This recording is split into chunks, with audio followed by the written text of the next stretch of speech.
So, we had people who were 28 years old and, just saved $100,000 and like, oh, I can't invest in any of this because I'm not accredited.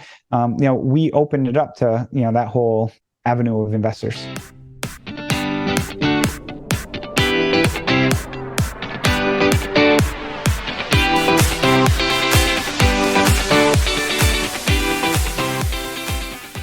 Welcome to Business Briefs, where we indulge in bite-sized legal and business tips to level up what we're doing in our businesses today. I am really happy to have the extremely talented Chris Seveney of Seveney Mortgage Note Investments as our guest today. We've had a little time to chat. It was really interesting listening to him. And I know you're going to also walk away with some golden nuggets as well as maybe even motivation to invest. Welcome, Chris, to Business Briefs. Good morning. Thanks for having me today. I'm so happy to have you. Now tell me, give me your elevator pitch. Sure. So we run a mortgage note fund with a win-win bottom line where we buy distressed debt or mortgage loans with the plan to work out the loan to keep the borrower in their home, meanwhile, while providing our investors a dividend monthly return. Love that. Now I'm going to ask you to break that down a little bit for people who are not part of this world, but want to put their money in a place where they can actually earn passive income. What does distressed debt mean? Yep. So most people probably listening never even knew this world existed. And as we mentioned prior to this, I've been in real estate almost 20 years and realized the world of distressed debt existed. And what we invest in is we buy somebody's mortgage. We don't buy the house, but actually the underlying mortgage from the banks for loans that have gone distressed, where borrowers are behind on their payment. So I'm just going to use a bank, that most people probably have heard of, Wells Fargo. And if Wells Fargo had a loan where a borrower was not paying their mortgage or they're behind, in many instances, they may look to sell that loan on the secondary market, where we come in and we would buy that loan. And because it's distressed, we can buy it at a discount, which gives us the ability to then on the back end have a conversation with that borrower to try and rework or modify the loan to give them new payment terms to keep them in the property. First of all, when I was reading about this, I was like, wow. I did not know this existed. Amazed. And so then my follow-up question on that to you earlier and right now also is how many other people are doing this? And can anybody just pick up and do this? Technically anybody, yes, can pick up and do this. It's not recommended because a lot of people will say it's passive. And, I would say it's as passive as, people who try and self-manage rental property. It's like, oh yeah, it's passive. No, it isn't. There's not a lot of people. It's a very small niche industry of people who do this. There's typically very large institutions and corporations who get involved in this. And then there's a lot of smaller investors or called Main Street investors who do it. There's, a select few of funds that kind of are in that middle. And that's where what we're trying to do is target to get between a $75 and $150 million company. So we have more buying power to buy from the larger institutions, but also provide retail investors a source to acquire some of these loans as well from us. And what differentiates you? What sets you apart from everyone else or other companies that are doing the same thing? Yeah, I think there's two main components. One is the amount of due diligence that we do. And we like to say we paint like kind of a 3D picture of, we look at we call it the 3 Ps, which is we look at the property, the type of condition of the property. We look at the person from a standpoint of, is this somebody who's filed bankruptcy 7 times and, knows how to play the game? Because just like in any type of business or situation, there's people who kind of know the rules and kind of know how to skirt the rules. And then we look at their predicament, what happened. And in most of these situations that we like to acquire loans, it's somebody may have had a temporary job loss, a divorce, unfortunately may have had a death in the family. So it was a temporary condition that caused the delinquency.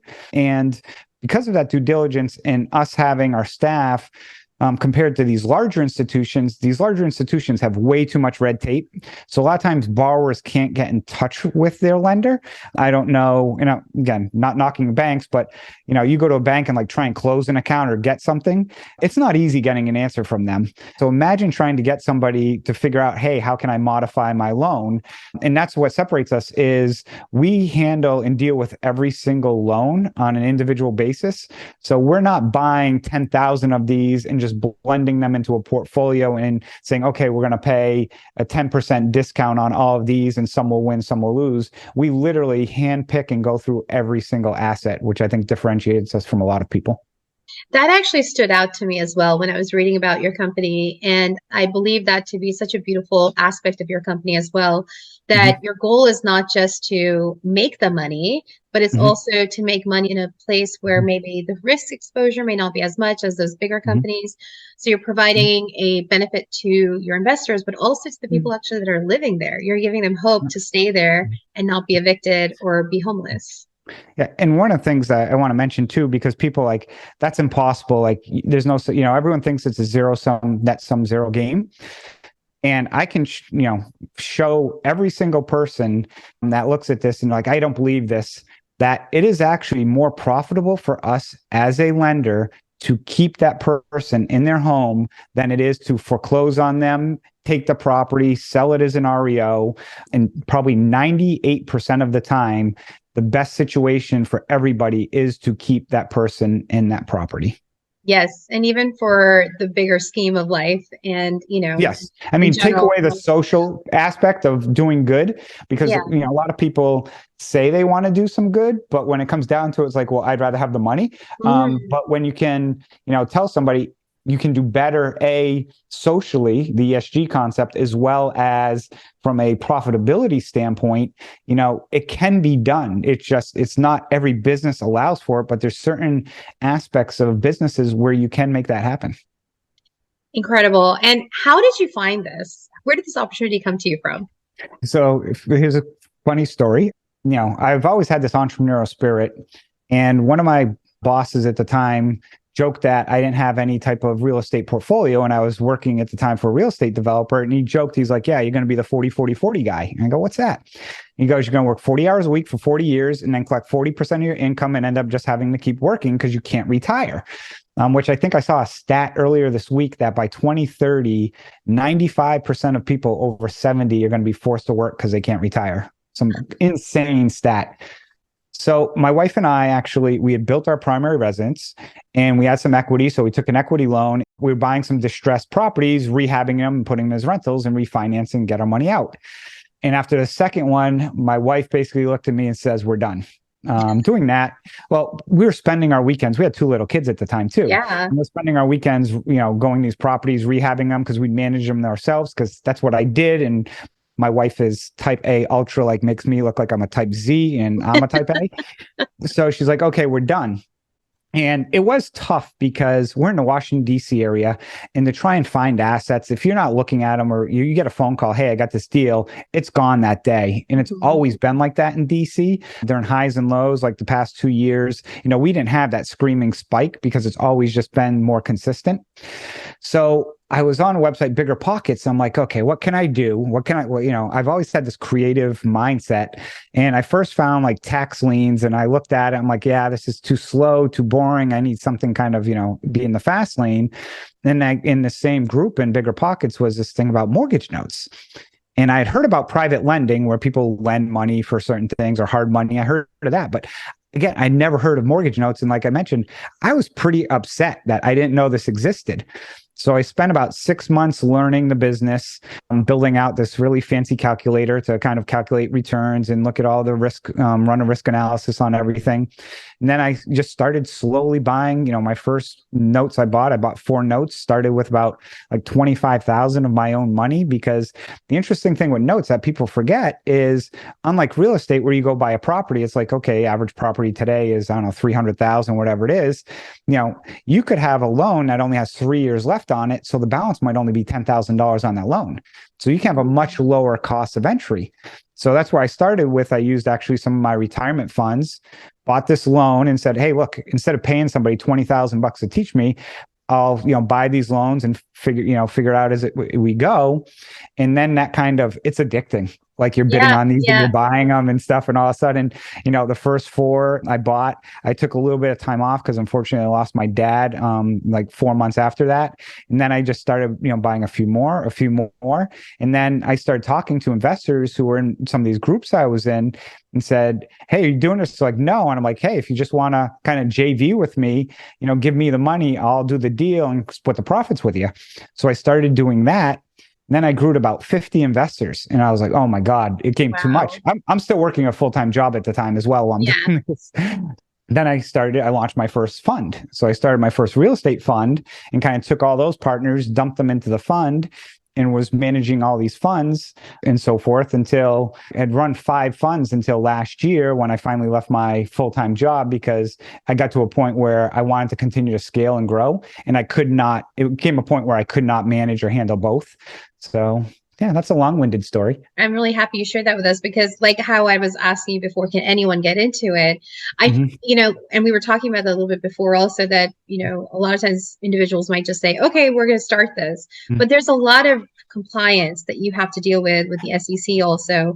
And you had all these other investors and you ended up having 50 investors, which is incredible. If someone were to want to get into this today, not as an investor, but as somebody who's actually going to be managing it, what are some things that they need to consider in starting the business and in compliance space also? Yeah. So when I mentioned like we work with the borrowers, we typically never speak with them. We use a third-party servicing company. They're, not arm's reach. So they collect the payments. They make the phone calls if they're behind. They have to be licensed with the state, or there's like 45 of the 50 states you need a license. So we use them to basically be the face, and we are behind. The other is, of course, you need a good attorney in every state you do business with, but you need an attorney who can structure your company, structure any type of agreements you have, and then work with you on if there's a default. And one thing I'll mention for anybody who wants to get in this business, I was in commercial real estate, work for a general contractor up in the Northeast, strong union presence. So that is a very conflict-oriented business. And if you're not used to conflict, this is a very tough situation to be in. I remember the first time when I got a letter from a borrower's attorney basically threatening a lawsuit against us. My first impression was like, oh my God. But then I'm like, okay, it's a threat and stuff. And I've, been in business of where companies threaten to sue you all the time. So it's kind of like, after you have a child and your kid scrapes their knee the first time, it's like, oh my God. But after the 10th time, you're like, suck it up and shake it off. It's kind of like that. But if you're not from that environment where you understand that there's going to be some conflict, it's probably not the right business for you. And I see people who want to get in, they want to help people, but understand that there's two parts to it where, yes, you want to help people, but also it's a business where you have to be on the defensive and, basically get an attorney involved when you need to. And sometimes people are like, well, I don't want to, or I'm afraid to.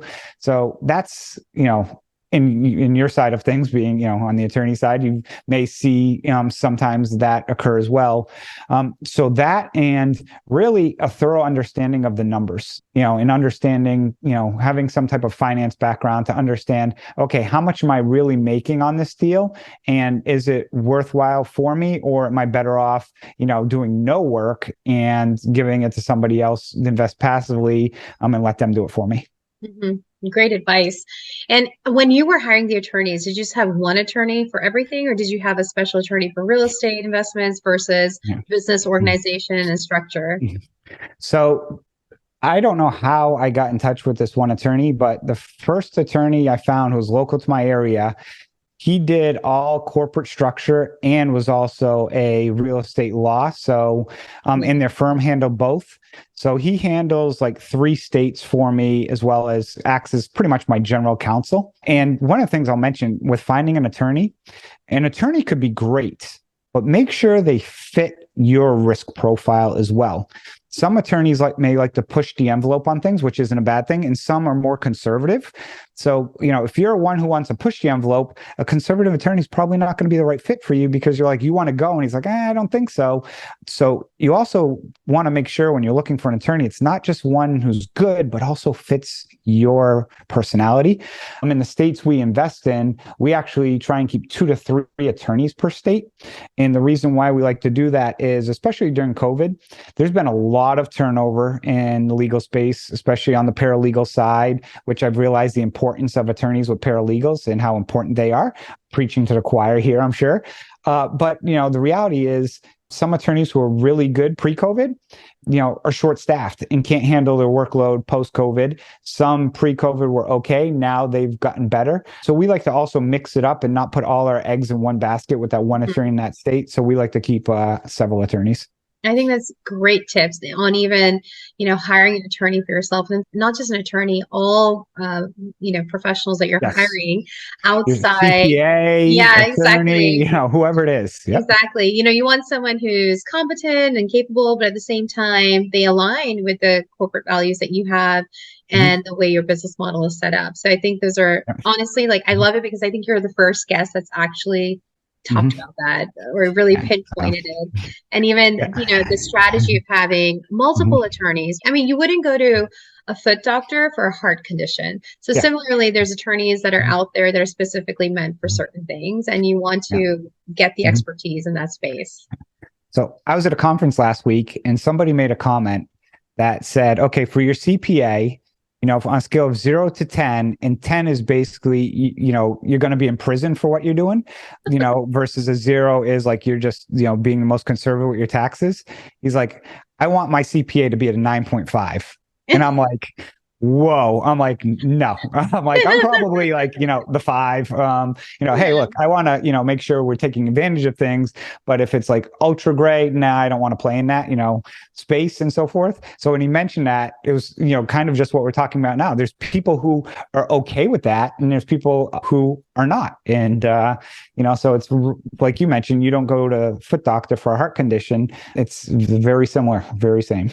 Yeah. Oh my goodness. That is crazy. Now, for the person who is wanting to invest in a company like yours or another type of fund out there to really, truly maybe get passive income because they're not actively involved in it, but they're just giving the money. What are some things that they need to look into prior to investing? Yeah. So due diligence is always a huge, important key.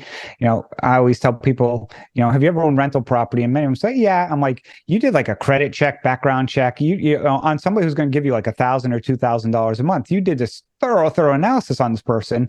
And now all of a sudden you're going to go invest with somebody who, great, you saw them on a YouTube video, or they're great at marketing online, or they have a podcast, which I do all of the above. That shouldn't be your level of due diligence that, they have a podcast, so they're a good investor. You want to do, you're going to give them $20, $50, $100,000. That's a lot of money. So you want to make sure you do that thorough due diligence and run a background check on them, find some references for them. We have on our website, 2 lists of like 20 questions to ask somebody before you invest with them. And people take that and they use it to my investor relations team and me and ask us those questions. So it's actually pretty interesting. But you definitely want to understand who they're partnered with, what's their track record, is this the first time? The one key component that is like easy to spot is ask them for the last quarterly report and financial statement they sent to investors. Okay. And if they can't send it, means they haven't done it. So if they don't have a financial statement, how do they know how well they're doing? From a fund perspective. So a lot of them may do the bookkeeping or that stuff in-house, which, isn't the end of the world, but as long as they have somebody who's capable of doing it. And that's the one thing I've seen people get in the most trouble is if you just ask that simple question of quarterly statement with, your report or analysis or video sent to investors, that's the easiest, top layer thing. If they can't provide that, then it's not even worth continuing to go further. Wow. What a great, start point at that point. And then when they're coming to invest, say in your company or in your fund, are there any requirements that they need to have prior to investing? So I like to zig when others zag a little bit. So a lot of people may have heard like a Regulation D, 506C, where you have to be accredited and, has high minimums. And, in that space, we ended up going through the SEC and do what's called a Regulation A offering. So we can have anybody invest. Don't have to be accredited. You can be non-accredited. As long as you're 18 years old, you can invest. And our minimum investment is only $2,500. So we kept it as a very low minimum. So even to the point of, we have investors who may want to invest 100,000. They'll start, okay, here's $2,500, start, and then they get their dividends and like, oh, this person's actually legit. And then they continue to reinvest, or then they tell their family to reinvest. So, it's kind of, people hear the term crowdfunding, but this is at a larger scale. Right. So, we can have people with self-directed IRAs invest, or solo 401ks, or those retirement funds. So we wanted to keep it open to everyone, because when you look at the number of accredited investors in the United States, which I don't know the number, but then you look at the total population, I believe accredited might only be like 5% of the population that's over 18, or 10%. Now we just opened it up to everybody. Everybody can invest with us, whether, even if they don't make the 200,000 or 250 or whatever it is, or have that $1 million net worth. Right. And we came to that because a lot of my prior investors, we call, I've heard the term Henry, which is high earning, not rich yet. So, you have places like New York, DC, and California where people, make good money and have a lot of money set aside, but because the cost of housing and everything else is expensive, they didn't meet that accredited investor component. So, we had people who were 28 years old and, just saved $100,000 and like, oh, I can't invest in any of this because I'm not accredited. We opened it up to, that whole avenue of investors. Amazing opportunity.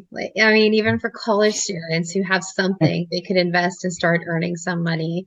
That's so awesome. And it's not only just the earning, but it's the learning component. Exactly. Okay, it's a low cost barrier to entry to see, we have a whole investor relations team that does all the onboarding. So we make sure that we like to think we do it right. Mm-hmm. So just going through that process, and then you invest in somebody else. If they do it one way or the other, you get to compare, and see, okay, who's providing me the return, but also who's the best to work with and deal with as well is, I think, an important component to investing. I'm just so impressed with that, opportunity that you're providing anybody. So that's awesome.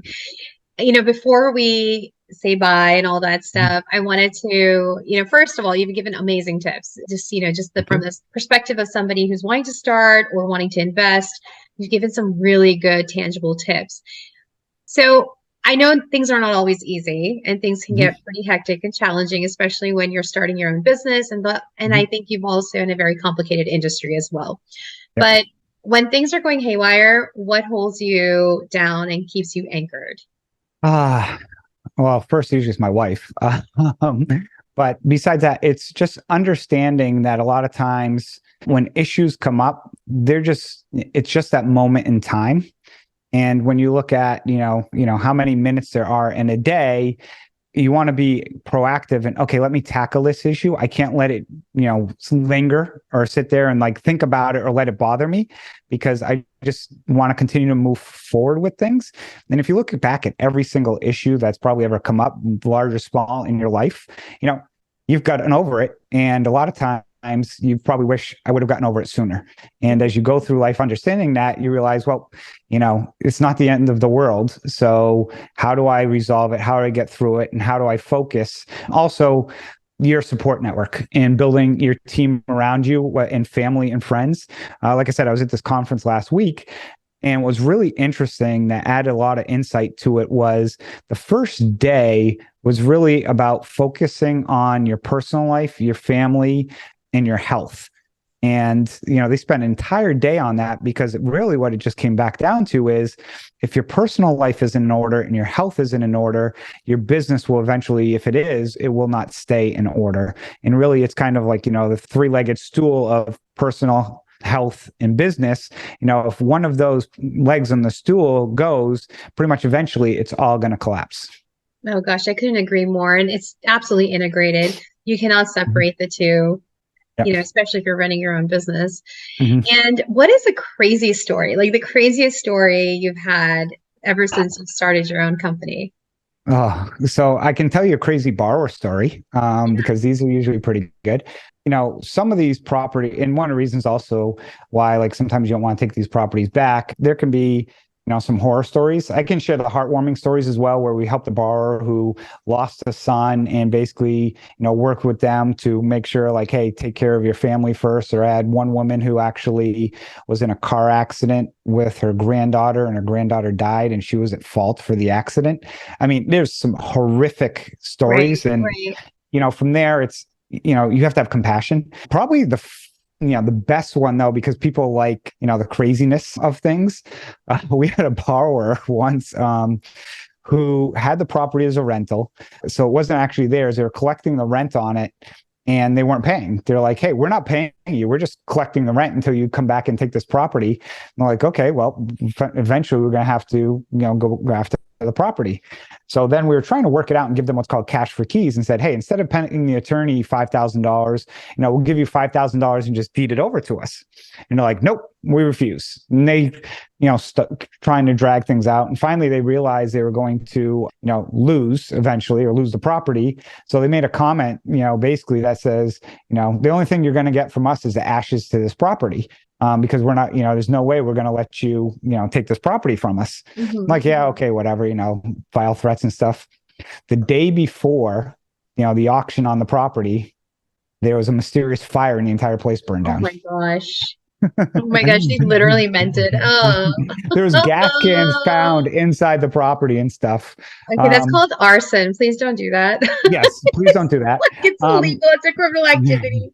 Felony. Yeah, but so many things. I mean, one of the things though is we always make sure there's insurance in all our properties. And people are like, well, they burnt it down. I'm like, yeah, I didn't burn it down. This person went and burned it down. So like, why would insurance pay you? I'm like, because I didn't do it. They can go after that person and chase them. But so we end up getting the insurance payout on the property, which, probably ended up being beneficial for us based off of where the property may have sold for versus the replacement value. So, it was just interesting that some of the crazy stuff that we see in this business, that's a story. Partner of mine who had a property, I think they had a trailer out on the side of the yard that was completely filled, and outside of it had 52 mattresses. Like, what do you do with 52 mattresses? Like, what are you doing? Yeah. What are they doing? Or, they mattress business, but they're outside in the rain. So some really strange, interesting things that we do see. But yeah, probably, that story. And again, I've had some crazy ones. I had one other I'll mention is, and this was actually the first property I ever lost money on. So if anyone ever tells you they've never lost money in real estate, they've either not been in it long enough or they're lying to you. We bought and sold over 500 loans. In this one, the borrower was living in the house, and from the outside, the house looked great. He had a plumbing drain clogged up. Okay. And instead of hiring Roto-Rooter, he did nothing, and the basement filled with 4 feet of water. Oh my goodness. So instead of fixing it, it cost $75 to fix this. Okay. It would have. He decides, I don't want to deal with it. So he moves next door and rents the house next door. Oh my. But he wouldn't let us in the house to fix it as a lender. And we finally get access to it. And then we end up fixing it. This house had so much mold. It had $50,000 worth of damage that could have been fixed for $75. Mind blowing. Completely mind blowing. And the guy basically it was his ego that got in the way. Wow. So we overall in the deal we probably lost between $7,000 to $10,000. So which still in the grand scheme of things isn't a lot of money based on our portfolio. But I remember I was literally wanting to rip my hair out with this borrower because common sense just did not prevail in this situation. Yeah. And that's one of the things where, a lot of times we'll play the odds on, what would a reasonable person do? But there's also people who are not reasonable in certain situations. And unfortunately, we get some people like that too. Oh my goodness. Well, it's also, fortunately, a great learning experience for future. Yes. And so this is how you figure out all the pain points and you protect yourself moving forward. And I think some of the things that you use are insurance, and then having, obviously contracts, and having good representation and clear communication. It's been wonderful speaking to you today and learning from you today, Chris. Thank you so much for being with us on Business Briefs. How can we reach out to you and connect with you? Yep. You can go to our website, 7E Investments. That's the number 7, the letter E, then the word investments.com. You can email me, Chris, Chris, at 7einvestments.com is the other way. And if you're looking to learn more about note investing, you can listen to the Creating Wealth Simplified podcast, where we talk about passive income and wealth. But the first 150 plus episodes actually was strictly only based on note investing. And we share a lot of our stories that I've shared with you a moment ago on the podcast. Wonderful. Well, I think they're going to be all interesting and very gripping as well because they're crazy. Thank you so much. All this information will be in the notes as well to this episode. So you can just click on that and connect with you. Chris, thank you so much. Have a wonderful day. Thank you for having me, and thank you all.